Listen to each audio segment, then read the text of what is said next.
Imagine for a moment that you work at a 200-year-old company that invented the corkscrew. The patent has long since expired, and many competitors have caught up. Despite your quality engineering and design, the market is increasingly competitive, and you're getting edged out. Your company has asked you for new ideas for the future. Where do you begin? If you're like most companies, you organize a brainstorm. You bring in lots of snacks, Sharpies, and sticky notes, but probably what you lack is real structure. Maybe there are some creative games and it feels like progress, but you end up with the same old obvious ideas. What you need is a good framework. Developed in MIT's Systems Architecture program, 2x-Using is a structured creative method that deconstructs ideas into their component parts, the why, the how, and the what, in order to generate new, unexpected solutions. It's a myth that constraints get in the way of creativity. Done right, good structure can actually be the path to unlocking it. It can promote clarity, collaboration, and most of all, divergent and unexpected ideas. Let's dive into the method.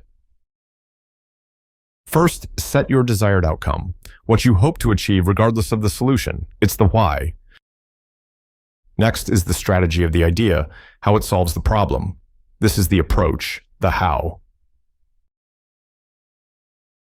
Lastly, the using is the specific solution that leverages the strategy. This is the what.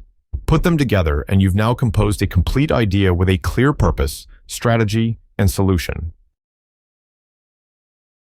Now, let's return to our corkscrew factory to start with the two-step of 2x-Using. You may want to pause to get a pen and paper as this part gets interactive.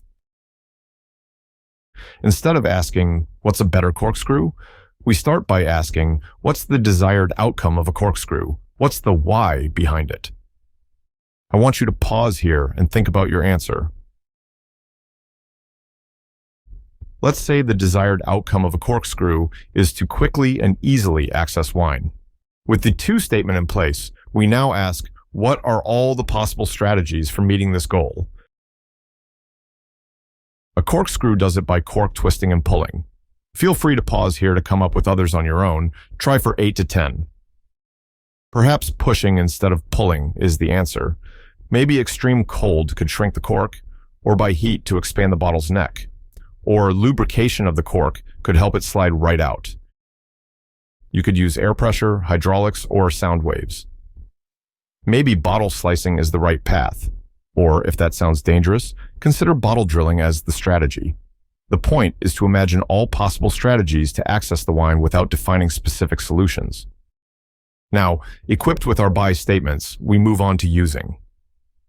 For this step, we focus on one strategy, or buy at a time, identifying every possible solution that could use that approach to meet our desired outcome. Let's dive into one as an example. To access wine by air pressure could include solutions like using a hand pump that injects air into the bottle, using a CO2 cartridge that pressurizes the bottle to pop the cork, or maybe a can of compressed air with a nozzle that fits any bottle. Perhaps an electric air pump, a foot pump, or a bike pump. Perhaps it's a deflated balloon that can be expanded to pop the cork, or a pen that inserts air with just a twist of its cap. Some of these may be familiar, some may be impractical, but each demonstrate an option for how the specific strategy can be leveraged to meet your goals.